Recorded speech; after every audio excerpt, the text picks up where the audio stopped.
Olá, Salve Maria! Estou aqui hoje para falar com vocês sobre alguns títulos da Flos Carmelo Edições, particularmente aqueles que estão no combo da Santa Missa.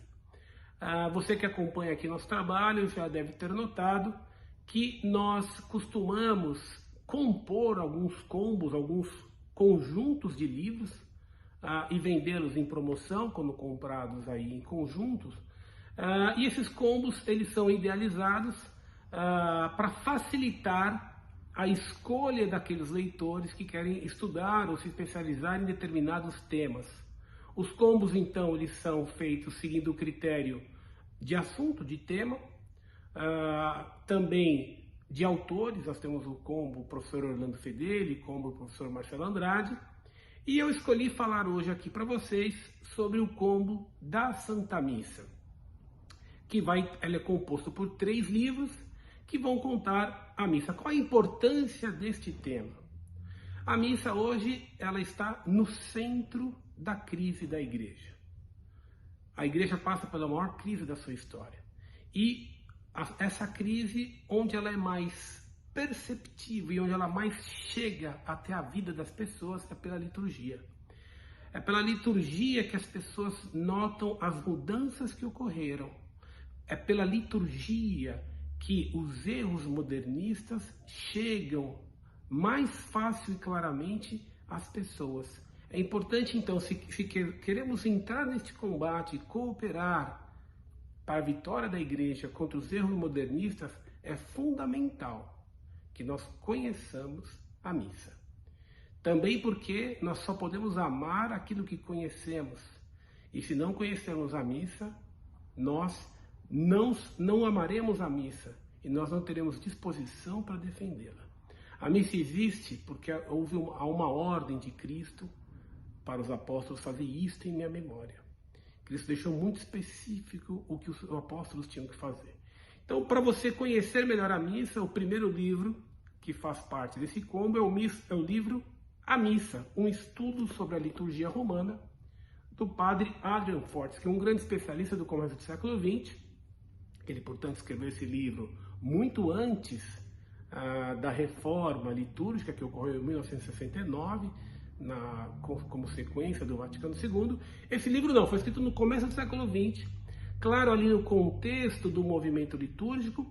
Mas por que ele é importante? Porque o padre Adrian Fortes que ele vai tratar da origem da missa, quais documentos há que nos mostram como era a missa nos primeiros séculos, como essa liturgia foi se desenvolvendo, como todas as liturgias que existem apontam para uma liturgia inicial, que era aquela rezada pelos apóstolos.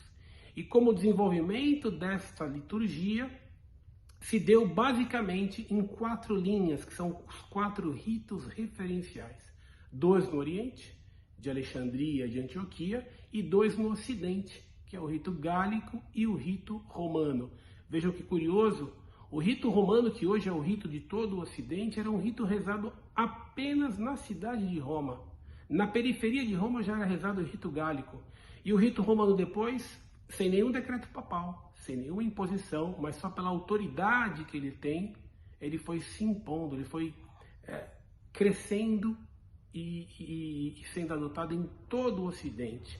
Mas sem proibir o rito gálico. Muito pelo contrário, o rito romano, ele assumiu muitos elementos, muitas orações que eram do rito gálico.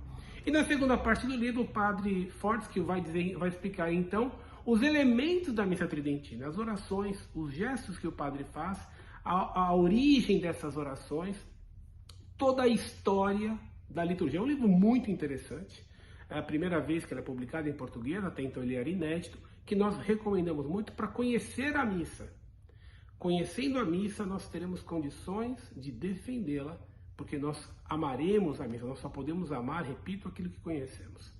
O segundo livro, que faz parte deste combo, é o livro Missa Tridentina, História, Doutrina e Símbolos. Esse livro, de um autor anônimo espanhol do século XIX, ele vai dar um enfoque também histórico, não tão técnico como o padre Fortes, que vai contar a história da liturgia, e vai contar os símbolos. O que aquelas orações, o que aqueles gestos do padre, o que aqueles elementos que há na liturgia, por exemplo, o turíbulo, o que eles simbolizam, o que eles significam. Vai contar do ponto de vista histórico como tudo aquilo surgiu. E que muitas coisas tinham no começo um caráter prático. Por exemplo, o lavabo, que começou com uma questão prática. O padre lavava as mãos depois de receber os pães que as pessoas traziam de casa para ser usado na missa. Parte consagrava, parte era destinada aos pobres. E para depois continuar a missa, o padre lavava as mãos. E depois a igreja, embora não usando mais um pão que as pessoas traziam de sua casa, manteve o lavabo dada a simbologia. Então ele vai explicar, um livro muito interessante para que a gente compreenda a missa, compreenda os símbolos que há nela e nós possamos acompanhar a missa com maior devoção. Recomendamos muito esta obra. E a terceira é uma obra que vai tratar, esta sim, da reforma litúrgica. É um livro Bombas Relógio Litúrgicas no Vaticano II, livro de Michael Davis. Também, pela primeira, todos esses 3 livros são livros que foram publicados pela primeira vez em português pela Flos Carmelli. E esse livro aqui, que tem como subtítulo A Destruição da Fé Católica por meio de mudanças no culto católico, Michael Davis, que é um grande especialista, recomendo muito a trilogia dele, que a trilogia, dentre os 3 livros, um trata especificamente da reforma litúrgica. Recomendo muito essa trilogia também. E aqui ele vai tratar, no Bombas Relógio Litúrgica, Michael Davis vai tratar especificamente como no Concílio Vaticano II, a reforma que se pretendia fazer na liturgia já estava sendo ali preparada. De que forma? Deixando os textos do concílio ambíguos, como se fossem de fato, e é por isso o livro tem esse título, bombas relógios que foram sendo acionadas pelos bispos, pelos padres conciliares, para explodirem dali a muito tempo, dali a algum tempo pelo menos. Sabiam que se colocassem algo muito radical, provavelmente o concílio não aprovava. Então foram colocados textos ambíguos, textos que davam uma grande margem interpretativa para o padre, sem explicar os critérios que ele deveria usar. E isso, claro, vai dar o embasamento para chegar àquilo que nós temos hoje, onde praticamente cada padre tem o seu rito. Cada padre reza a missa da forma como quer. Então fica aí a dica para você que quer conhecer melhor a liturgia, o combo da Santa Missa. Salve Maria!